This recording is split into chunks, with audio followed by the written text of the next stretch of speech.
नमस्कार दोस्तों, मैं आशीष यादव और आप देख रहे हैं नवीन शिक्षा यूट्यूब चैनल।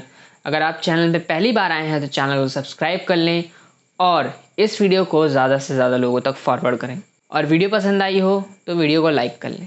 पिछली वीडियो में हमने आपको एमपी के पूरे सैलरी स्ट्रक्चर के बारे में जानकारी दी, एक एक करके हमने उसके बारे में जानकारी दी, कितने अलाउंसेस मिलते हैं, क्या पेंशन मिलती है, कैसा क्या रहता है। पर इस वीडियो में मैं आपको बताऊंगा टोटल आखिर कितना एक साल में एमपी को कितना मिलता है। पहला, 1 लाख रुपए जो एमपी की फीस रहती, सैलरी रहती, वो 1 लाख रुपए पहला ये। दूसरा, कॉन्स्टिट्यूंसी अलाउंस जो क्षेत्र भत्ता मिलता है उसको अपने क्षेत्र को संभालने के लिए, वो है 70,000 रुपये। फिर उसके बाद ऑफिस अलाउंस, जो उसका ऑफिस होता है कार्यालय, उसको चलाने के लिए जितना खर्चा आता है वो उसको टोटल मिलता है 60,000 रुपये। 20,000 उसमें से पोस्ट स्टेशनरी के लिए और 40,000 जो उसको सहयोग करता है उस सब काम में, उसको 40,000 देने के लिए। फर्नीचर अलाउंस जो 1 लाख मिलता है, जो 20,000 है वो एमपी को मिलता है नॉन ड्यूरेबल फर्नीचर के लिए, जैसे कुर्सी मेज के लिए। फिर जो ड्यूरेबल होते हैं, जैसे लार्ज लकड़ी के जो सोफा सेट्स होते हैं, सब ड्यूरेबल होते हैं फर्नीचर। तो इन ड्यूरेबल फर्नीचर को मेंटेन करने के लिए, खरीदने के लिए महीने में 80,000 रुपये सांसद को दिया जाता है। तो आखिरकार कितना टोटल बना, तो इन सबको टोटल करने के बाद महीने का 3,30,000 रुपये बना। अगर हम इसको 12 से गुना करें, मतलब एक साल का निकालें, तो ये कुल 29,60,000 रुपये बना। और वहीं पर अगर सेशन फी भी इसमें जोड़ लें, जो कि 2,000 रुपये प्रति दिन की मिलती है सेशन फी। अगर सांसद, अगर जो सेशन चलता है, बजट सेशन, मानसून सेशन और हमारा विंटर सेशन, अगर इसके बारे में आपको जानना है तो मैंने पिछली वीडियो में और उसकी पिछली पिछली वीडियो में आपको इसके बारे में पूरी जानकारी दी है। अगर आपको जानना है इसके बारे में तो आप मेरी इस वीडियो की लिंक यहाँ पे आ रही होगी, तो इस पे क्लिक करें और जाके आप देख सकते हैं कि कितने सेशन होते हैं, कितने सत्र होते हैं और कितने दिन के होते हैं। तो वापस आते हैं हम लोग अपनी वीडियो पे।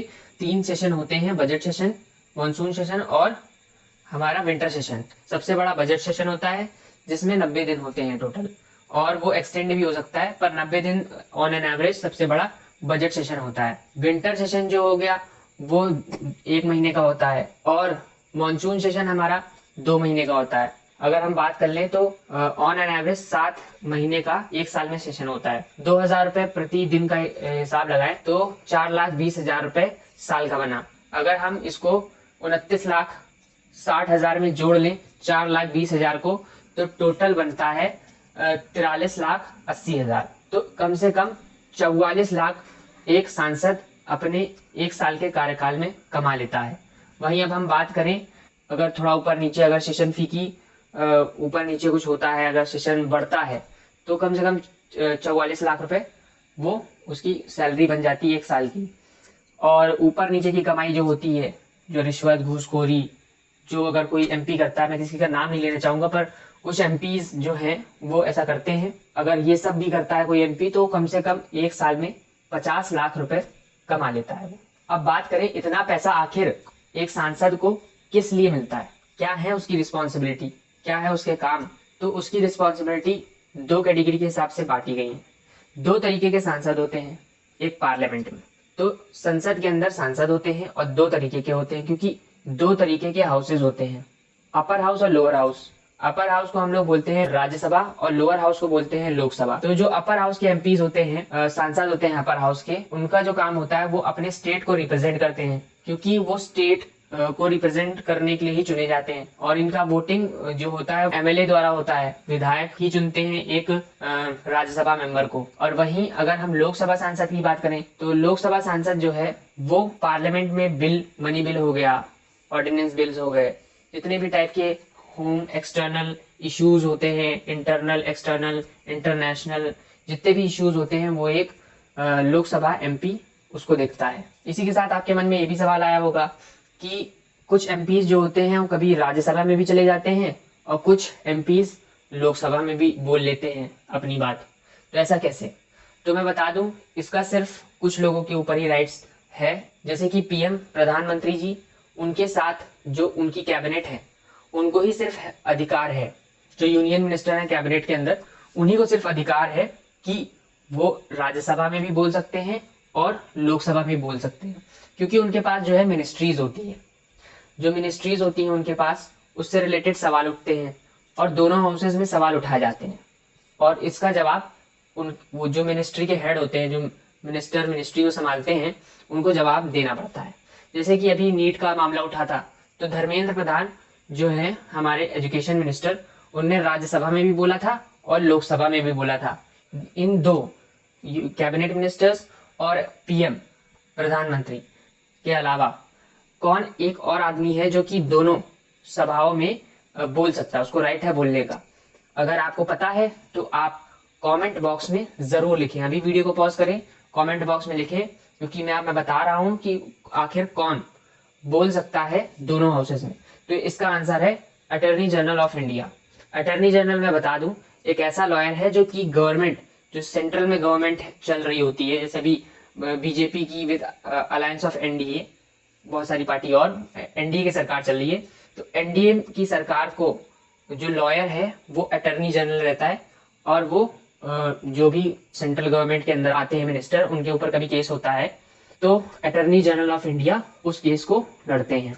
तो अब हम पार्लियामेंट और उसके अंदर जितने भी विभाग हैं, क्या क्या है क्या क्या नहीं है, तो उसके बारे में हम थोड़ा संक्षिप्त तरीके से बात कर लें, डिटेल में बात कर लें कि आखिर क्या है अंदर पार्लियामेंट के, क्या नहीं है। तो अब पार्लियामेंट के टॉपिक पे आते हैं हम लोग। तो पार्लियामेंट जो है 64,500 स्क्वायर मीटर में फैला हुआ है। अब इसमें क्या क्या और चीजें आती हैं तो मैं बता दूं, इसमें दो हाउसेज हैं। अभी मैंने आपको बताया कि लोकसभा और राज्यसभा है। लोकसभा में 543 सीटें हैं। अभी लोकसभा चुनाव हुए थे तो आपको भी शायद से पता होगा कि लोकसभा में 543 सीटें हैं, वहीं राज्यसभा में 250 सीटें हैं। अब इन जो टोटल सीट है उसमें 300 और सीट बढ़ा दे तो उतनी कैपेसिटी अभी और है पार्लियामेंट के अंदर कि वो और मेंबर बैठा सकती है अगर फ्यूचर में मेंबर बढ़ाने की जरूरत पड़ी तो। लोकसभा राज्यसभा के अलावा भी बहुत कुछ चीजें हैं, जैसे कि सेंट्रल फॉर कॉन्स्टिट्यूशन रूम, इसमें संविधान की डिजिटल कॉपी रखी है। कंट्रोल रूम, जहां से इंटरप्रिटेशन होता है। अगर आपको इंटरप्रिटेशन और ट्रांसलेशन के बीच में फर्क नहीं पता है तो आप मेरी इस वीडियो पे क्लिक करके अभी उसको जाके देख सकते हैं कि इंटरप्रेटर और ट्रांसलेटर में क्या डिफरेंस है। ज्यादा बड़ा डिफरेंस नहीं है, आप भी सोच सकते हैं अगर आप आइडिया लगाएं, पर अगर आप नहीं सोच पा रहे कि क्या है, आपको जानना है, तो डिटेल में मैंने इस वीडियो में बताया है कि इंटरप्रेटर और ट्रांसलेटर के बीच में क्या फर्क है। फिर कंट्रोल रूम में हमारे इंटरप्रेटर ट्रांसलेटर बैठे रहते हैं जो कि ट्रांसलेट करते हैं अदर जो स्टेट से एमपीज आते हैं। जैसे कन्नड़ की भाषा में कोई एमपी बोलता है तो वो गुजरात वाला नहीं समझ पाता है, तो जो ट्रांसलेटर इंटरप्रेटर बैठे रहते हैं वो उन्हें ट्रांसलेट करके बताते हैं। कैसे बताते हैं वो मैंने इस वीडियो पे बताया हुआ है, आप जाके देख सकते हैं। और बात कर लें कि और क्या क्या है। पार्लियामेंट के अंदर 4 कैंटीन है, उनमें से 3 जो हाईएस्ट ऑफिशियल्स होते हैं जैसे एमपी हो गए और जो जो बड़े बड़े पोस्ट में है उनके लिए 3 कैंटीन रखी गई हैं। और वहीं एक कैंटीन जो है वो जो लोअर रैंक ऑफिसर्स हैं उनके लिए बनाई गई है। अब आपके मन में सवाल उठेगा कि कैंटीन के अंदर क्या नॉर्मल इंसान भी जा सकता है?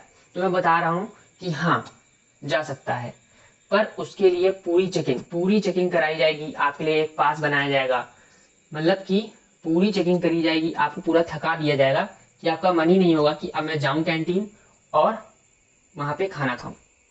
तो ऐसा कुछ सिस्टम है पार्लियामेंट का। कैंटीन के बारे में ये है कि कैंटीन जो है पार्लियामेंट की वो रेलवे, इंडियन रेलवे जो है वो उसको चलाती है। पहले बहुत सारे आइटम थे, ब्रेवरेजेस थे, कोल्ड ड्रिंक्स थी, पर कोल्ड ड्रिंक्स जो है वो अब हटा दी गई हैं और कोल्ड ड्रिंक्स जो हैं अब वो हटा दी गई हैं और कैंटीन में विभिन्न प्रकार के डिशेस हैं। स्टेट की प्रमुख डिश इस पार्लियामेंट के अंदर मेन्यू में है। कुछ डिश का मैं अगर आपको बता दूं तो कुछ डिश के नाम मैं बता दूं और कितना उसका रेट है मैं बता दूं कि इसका रेट आम मार्केट में जो रेट चलता है उससे काफी कम है। जैसे आपको एक चपाती चाहिए तो वो 3 रुपए की आपको पड़ेगी अगर पार्लियामेंट से आप खरीदते हैं। पार्लियामेंट के कैंटीन से आप अगर खाते हैं खरीदते हैं तो 3 रुपए के हिसाब से आपको एक चपाती पड़ेगी।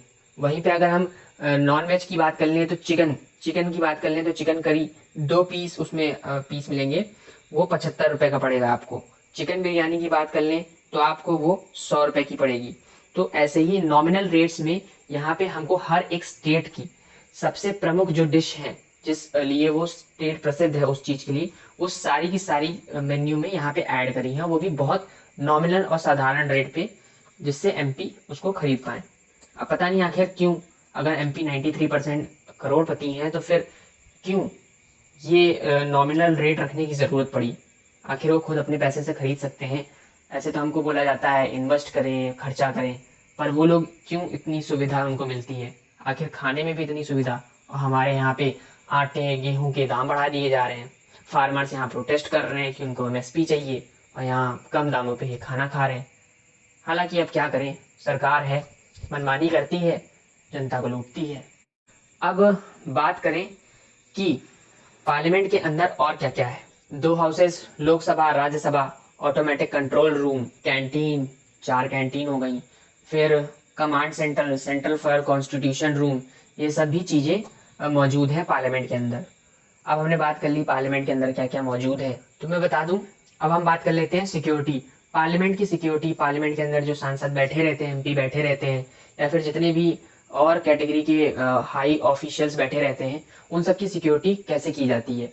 तो होम मिनिस्ट्री के अंदर आने वाली पीएसएस, पार्लियामेंट्री सिक्योरिटी सर्विस, जिसके अंदर सीआरपीएफ आता है, और जिसके अंदर दिल्ली पुलिस और पार्लियामेंट्री सिक्योरिटी सर्विस सेक्रेटरी की पूरी जो जिम्मेदारी उठती है कि पार्लियामेंट के अंदर पूरी सिक्योरिटी रहे। अब यहाँ तक हमने आपको सारी जानकारी दे दी कि पार्लियामेंट की सिक्योरिटी, पार्लियामेंट के अंदर क्या क्या रहता है, पार्लियामेंट के अंदर और क्या चीज़ें रहती हैं, कैसे क्या सिस्टम काम करता है, कितने हाउसेज रहते हैं, कौन से हाउस को क्या बोलते हैं, मैंने आपको सारी जानकारी दे दी।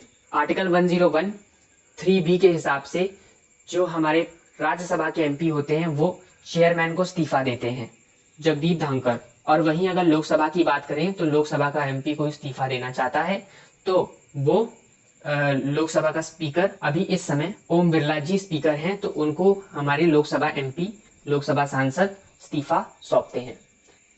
चलिए इस वीडियो को यहीं तक मैं रखता हूं, और अगर आपको ये वीडियो पसंद आई हो तो आप इस वीडियो को ज़्यादा से ज़्यादा लोगों तक फॉरवर्ड करें और हमारी वीडियो को लाइक करें और चैनल को सब्सक्राइब करें। तो इस वीडियो को बस यहीं तक रखना चाहूँगा। नमस्कार।